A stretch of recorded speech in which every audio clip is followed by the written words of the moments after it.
the 50,000 foot view of an IPM plan to me would be a few phases. You've got your preventative phase of an IPM. What are we going to do to prevent outbreaks and prevent all the costs that come with that? Then you're going to have a reactive phase. What do we do if we have a small population of an insect? What do we do if we have a heavy population of an insect? Then you look at the second part, which would be a cultural part. You got a biological part and you've got a chemical aspect. Cultural part of an IPM is being able to, the things you control manually, okay? So we can control the atmosphere, we can control the moisture, we can control the wind flow and the amount of pressure in the air. Then we look at the biological aspect. What insects and what beneficials can we introduce to the IPM to enhance its performance? This is challenging for some greenhouses because not all greenhouses are closed in the whole facility. And then our chemical approach, which we want to be the smallest. So if we're using Instar as an insect growth regulator, then that chemical approach gets smaller. It's less money we're putting at it and less resource and things like that. So the IPM plan takes into compass each phase of what you want to do through the year, what methods, cultural, biological, and chemical you're going to do, and what environmental footprint you're leaving out there. So, you know, be one with Mother Nature, let her do her part, but try to control things without the chemicals the best you can.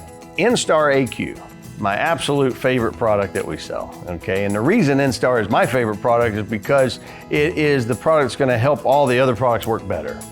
It is water-based, so it will blend in with any of our other products and or any of our competing products that are out there, because Instar has a place in every single nursery, in every greenhouse.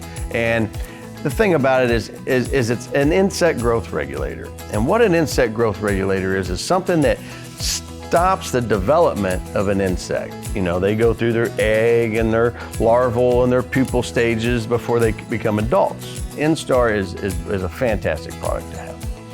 Using it, it can fit into a tank mix. You can put it in with any of your sprays. You can put it in any of your foggers. There's a lot of applications for Instar, but for the most part, it's the best tank mixer you're gonna find. Putting Instar with Maverick is a fantastic combination, because not only are you getting the insect growth regulator properties of the Instar to limit the population that's out there, but the Maverick is working to knock down any adults that are going to be in there. So to have a pair that are both non-phytotoxic and one's going to limit population and one's going to knock down adult populations, you've kind of got a perfect pairing.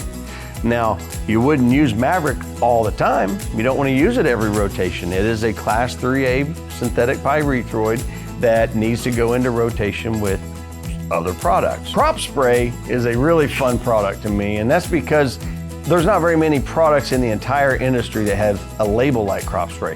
They're not as diverse, not as broad. We can't use very many things on hemp. That's a big deal for crop spray. It is synergized and it brings the excitement of having something that's going to break insect resistance. So when you need a product to knock down everything in the house, that's going to be your go-to.